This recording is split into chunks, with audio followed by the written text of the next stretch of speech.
আজি ৰাতিপুৱাৰ পৰা বহুত ৰাইজৰ সমাগম আৰু এইটো এটা বহুত পুৰণা গুৰুস্থান আছিল আৰু এইটো লৈ বিবাদো আছিল।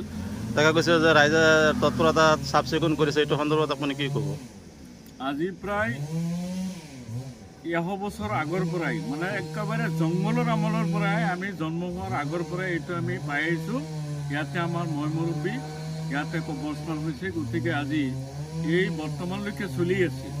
কিন্তু আমাৰ যিটো কবৰস্থান, গতিকে এইটো সীমা নিৰ্ধাৰণ কৰিবলৈ গৈ আমি আজি 4-5 বছৰ হ'ল এটা পৰিয়ালৰ পিছফালৰ এটা পৰিয়াল আছে, এই পৰিয়ালৰ লগত আমি হিমালয় বিবাদ হৈছিল। বিবাদ হোৱাৰ পিছত আমাৰ চিংমাৰী গাঁও পঞ্চায়তৰ প্ৰাক্তন সভাপতি জিয়াদুল ইছলাম সাহেব আৰু আমাৰ এই অঞ্চলৰ মই মুৰব্বীসকল আমাৰ চামাগুৰি চাৰ্কুল অফিচৰ পৰা দৰখাস্ত কৰি লাট মণ্ডল এবাৰ নহয়, দুবাৰ নহয়, 3বাৰ আনি আমি খুঁটি পুতিছোঁ।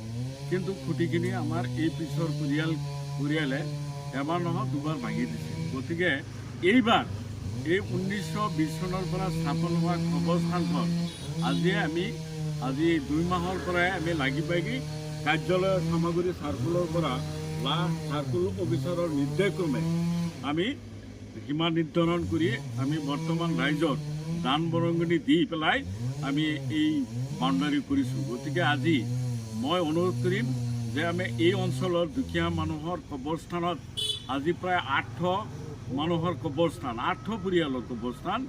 গতিকে এই দুখীয়া মানুহৰ চান্দা বৰঙণিৰ ওপৰত আমি যিটো বাউণ্ডাৰী কৰিছোঁ, ৱাল কৰিছোঁ, আধা কৰিছোঁ, আধা বাকী আছে।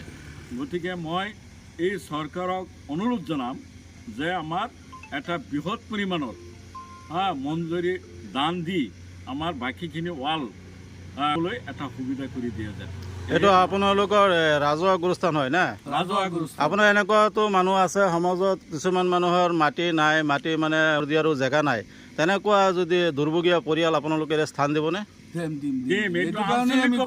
হয়, আমি বনাইছোঁ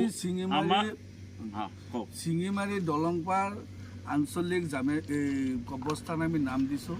আমাৰ এই অঞ্চলৰ খালি চিঙিমাৰী নহয়, আমাৰ যিসকল মানুহ ভূমিহীন কিন্তু মাটি বিটা নাই, আমাৰ সেইসকলেও যদি আহি ইয়াত আবদাৰ জনায়, আমি সিহঁতক এই কবৰস্থান দিবৰ কাৰণে আমি প্ৰস্তুত।